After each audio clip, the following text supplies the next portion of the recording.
Week 3, here we are. New candle. This episode was a mix between infuriating and just lame, if that's even possible, but here we go. So we continue on from last week with Champagne Gate. It's inescapable. Over here, Hannah Ann is crying, and over here, Kelsey is also crying. They're both crying. We'll get into how stupid that is later, but no, actually, you know what? Let's get into that now.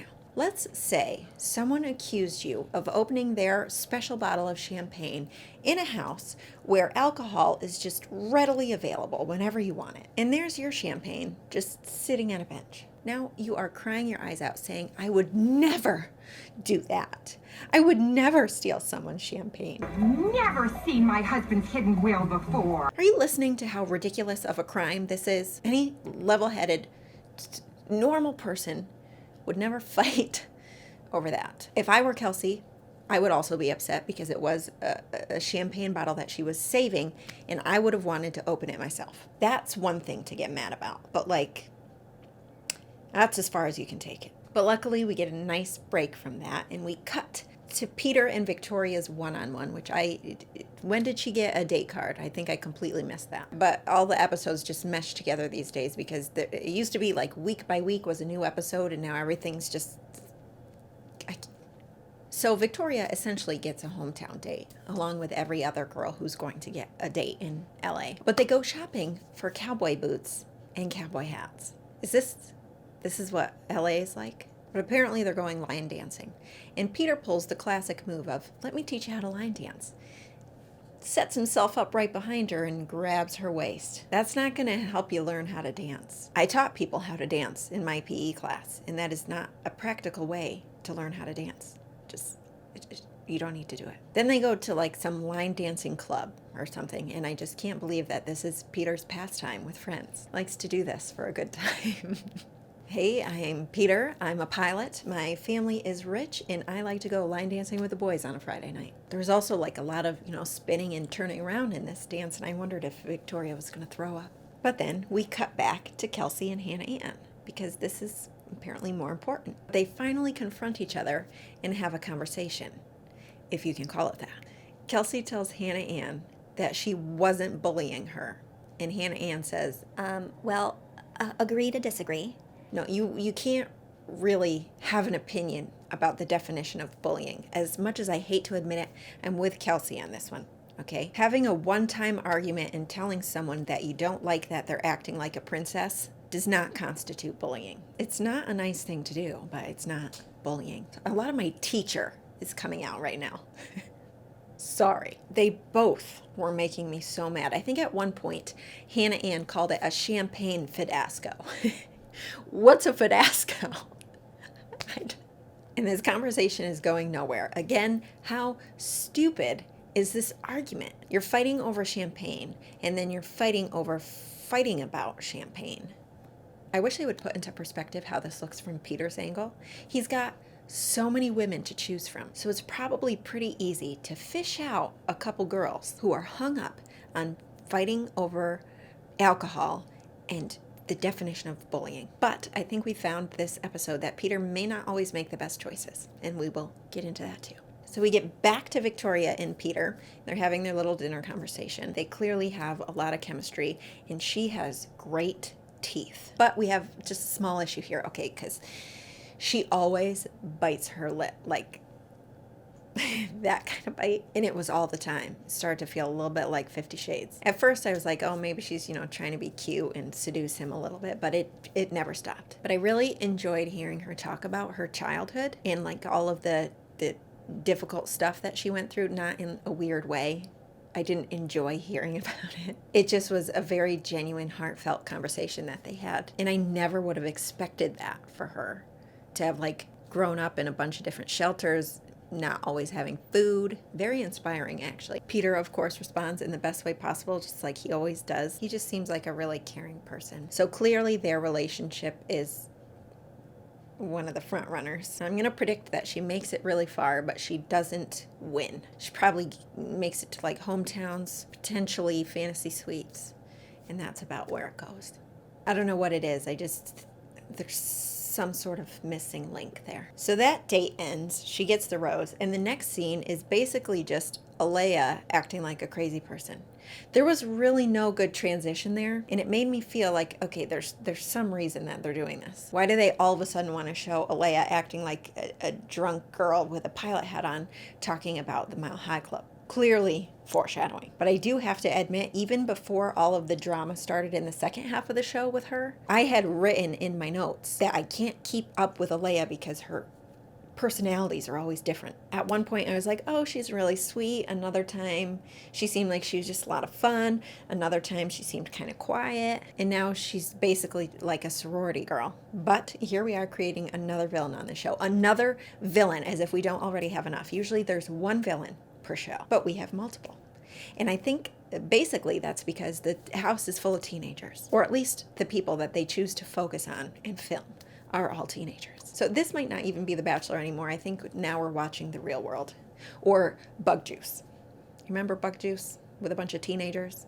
Either way, we know a storm is brewing here with Alea and Sydney. And then comes the next group date. In comes Demi. They do always want to seem to incorporate contestants from other seasons into the new seasons. But I'm kind of over Demi at this point. I like her. I've liked her on all the shows I've seen her on, but they're clearly just bringing her in because she's Demi, not because she really has any purpose. She's very funny. She's very charismatic, but she is not a host. Why is she here hosting a group date? Let's just throw her in and tell her everybody's going to do professional pillow fighting.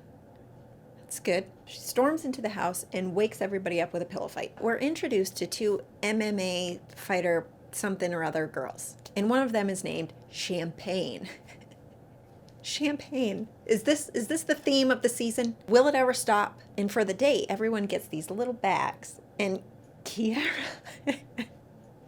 tells everybody what's in them. She says everybody's pulling out these cute little pajama lingerie sets. What? Lingerie. For a minute, and maybe still, I'm thinking to myself, have we been saying lingerie wrong this entire time? Is it really lingerie? At least she can sound out the words. But everyone gets their lingerie sets, and we are forced to watch people pillow fight in a ring. I don't know who picks these dates, but I hope it's not Peter. The best part of this whole date is the fact that Fred Willard is back, and he is co-announcing with Chris Harrison. They are just the best duo, and I hope he is on this show until the day he dies. As far as the pillow fight goes, not impressed. There's not much to talk about. Only thing I have to say is that Sydney did not deserve to be in the championship round, and the only reason she was there is because Alea was there, and they needed to pin the two against each other. Sydney's attack of the pillow looks like this. This doesn't get you into the finals. And of course, she loses because she's bad. Then we get to the dinner portion of the date where this Alea-Sydney crap continues. And out of nowhere, Sydney comes and approaches Alea and is like, So, do you work? and Alea is like, Yeah, I work 3 jobs. I don't think she ever told us what those 3 jobs were unless I missed it. But really, what is Sydney's end goal here? I mean, we eventually find out, but she has to do a little side door approach so that she can roll into how Alea's a pageant girl and she needs to be authentic, and, you know, pageantry is just all practice. And you have to put on... Basically, she thinks it's possible that she's not being authentic in front of Peter. So that was your end goal, and you have to segue it by starting talking about, oh my gosh, do you have a job? She doesn't even smile. She's like this the whole time. So, do you work? If we try to count how many people in this house are mature, we get none. Actually, Tammy, she is cool. She's herself in front of Peter, she's herself in front of all the girls, and she's herself in front of the camera. So there's one. But then comes Peter and Sydney's conversation. Sydney is covering all the bases of our Bachelor cliches. First, it was her telling Peter that she gave up a lot to be here. And now she's hitting him with the, If you're into this type of person, I just don't understand why you would like me. We are like total opposites. there's always somebody who has to say that, but their actual objective is to just smear somebody else's name. Just come out and tell him what you want to tell him instead of having to beat around the bush and he has to dig it out and say, oh, but who are you talking about? And it really came back to bite her in the butt, because you know what happened is Peter sits down in front of all the girls and says, someone brought it to my attention that there might be somebody in this house who's not authentic and here for the right reasons. And then he goes, Sydney, do you mind just telling us who it was you were talking about? He just threw her right under the bus. Also, did you see Peter sat right down next to Sarah? Sarah, we've seen nothing of Sarah, and finally there she is. So he asks Sydney to tell the group who she thinks is the person who's not being authentic. So her response is, maybe, I don't know, like Alea might be like that. Wow. I would be so mad. I'd be mad if I was Sydney. I'd be mad if I was Alea. I understand Peter's desire to squash any potential fakers, but I think this was a questionable choice. Personally, I think he should have tried to get to the bottom of it within his individual conversations with each of the women, as opposed to completely embarrassing somebody who might be a fake. We don't know for sure. Why he trusts Sydney's word so much, I don't know. That's just how I think you should have handled it. I'm not there in the house. But now we've got more drama. Champagne Gate, which hopefully is over. And then this gate.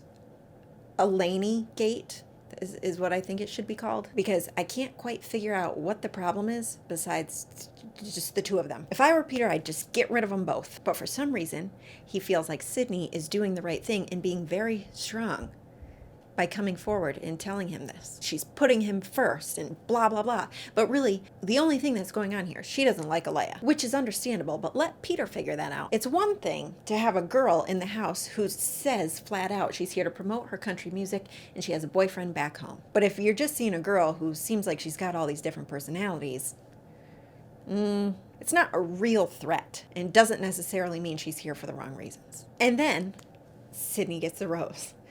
As if Peter didn't just sneeze all over Alea enough. Let's let her and everyone else know that Peter especially likes girls who like to throw other girls under the bus. I just do not get good vibes from Sydney, and I haven't since the day she said that she gave up everything to be here. And finally, we get to the pool party, which is the last event of the show. Pool parties are usually so much fun. I enjoy watching these. But Peter comes into the house looking like a moody person. I think he's being just a little dramatic, but this is what happens when you put a bunch of teenagers into one house. So essentially this pool party is to investigate more into Alea. He wants to interview everyone and see how many other people are also anti-Princess Alea. And I have to call her that because Sydney called her it and it was just perfect. I'd love to see her dressed up with the buns and everything. But the anti-Princess Aleas are Kelsey, Natasha, and Lexi. And they don't actually come out and say, like, this girl sucks. They're just alluding to the fact that she might be a little bit fake. And then the people who are clearly Princess Alea's royal subjects, McKenna and Hannah Ann, who are both questionable people. So that's a big red flag. But the multiple personality things really came to light during the spicy margarita scene. Did you guys catch that? She's over here talking to the bartender saying, oh, my friend, she makes the best jalapeno margarita. Hi!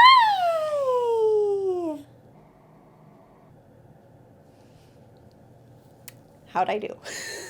I really could keep going on about their argument, but it's just not necessary. This show has just turned into, let's watch all the girls bicker.